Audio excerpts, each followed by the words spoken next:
പുനലൂർ നഗരസഭയിലെ പോളിംഗ് ബൂത്തുകൾ അന്തിമമാക്കുന്നതിന്റെ ഭാഗമായി രാഷ്ട്രീയ പാർട്ടികളുടെ യോഗം ചേർന്നു. പൊതു തിരഞ്ഞെടുപ്പുമായി ബന്ധപ്പെട്ട് വാർഡ് പുനർവിഭജന പ്രകാരമാണ് പോളിംഗ് ബൂത്തുകൾ അന്തിമമാക്കുന്നത്.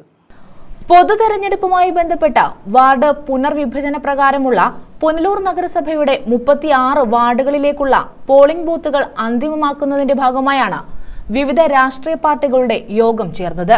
പോളിംഗ് ബൂത്ത് തെരഞ്ഞെടുപ്പുമായി ബന്ധപ്പെട്ട് സ്ഥലപരിശോധന നടത്തി ലിസ്റ്റ് തയ്യാറാക്കുന്നതിന്റെ ഭാഗമായി നഗരസഭാ സെക്രട്ടറി കൂടിയായ ഇലക്ട്രൽ രജിസ്ട്രേഷൻ ഓഫീസർ യോഗത്തിൽ പോളിംഗ് ബൂത്തിനെ വിശദ വിവരങ്ങൾ അറിയിച്ചു. ചുറ്റുമുള്ള 2 കിലോമീറ്റർ ദൂരപരിധിക്കുള്ളിൽ ഒരു പോളിംഗ് സ്റ്റേഷൻ ഉറപ്പാക്കേണ്ടതാണ്.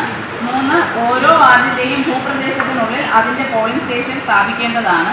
4 ഓരോ പഞ്ചായത്ത് നിയോജക മണ്ഡലത്തിന് വേണ്ടി പരമാവധി 1300 വോട്ടർമാർക്ക് ഒരു പോളിംഗ് സ്റ്റേഷൻ എന്ന പരിധിയിലും അതിൽ കവിഞ്ഞു വരുന്ന, അതായത് നമ്മളിപ്പം നഗരസഭയുടെ കാര്യം എടുത്താൽ അവിടെ ഓരോ 1600 വോട്ടർമാർക്ക് ഒരു പോളിംഗ് ബൂത്ത്.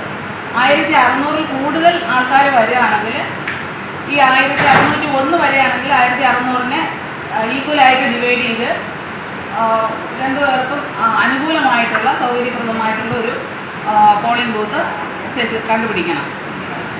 ഓരോ മുനിസിപ്പാലിറ്റി വാർഡിന് വേണ്ടി 1600 വോട്ടർമാർക്ക് ഒരു പോളിംഗ് സ്റ്റേഷൻ എന്ന പരിധിയിലും അതിൽ കവിഞ്ഞു വരുന്ന വോട്ടർമാർക്ക് അടുത്ത 1 എന്ന കണക്കിലും അത്രയും എണ്ണം പോളിംഗ് സ്റ്റേഷനുകൾ ഏർപ്പെടുത്തണം.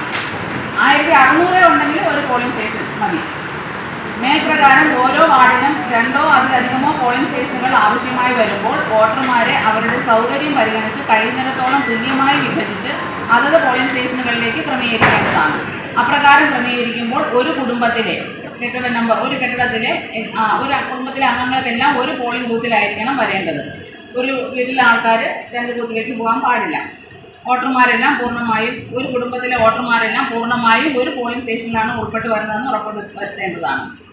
രാഷ്ട്രീയ പാർട്ടികളുടെ അഭിപ്രായങ്ങൾ കൂടി ക്രോഡീകരിച്ച് റിപ്പോർട്ട് സഹിതം അന്തിമ പോളിംഗ് സ്റ്റേഷൻ നിർണ്ണയിക്കുന്നതിന് ജില്ലാ തെരഞ്ഞെടുപ്പ് കമ്മീഷണർ കൂടിയായ ജില്ലാ കളക്ടർക്ക് അയച്ചു നൽകി. സംസ്ഥാന തെരഞ്ഞെടുപ്പ് കമ്മീഷനാണ് വിജ്ഞാപനം പുറപ്പെടുവിക്കുന്നത്. News bureau, Punalur.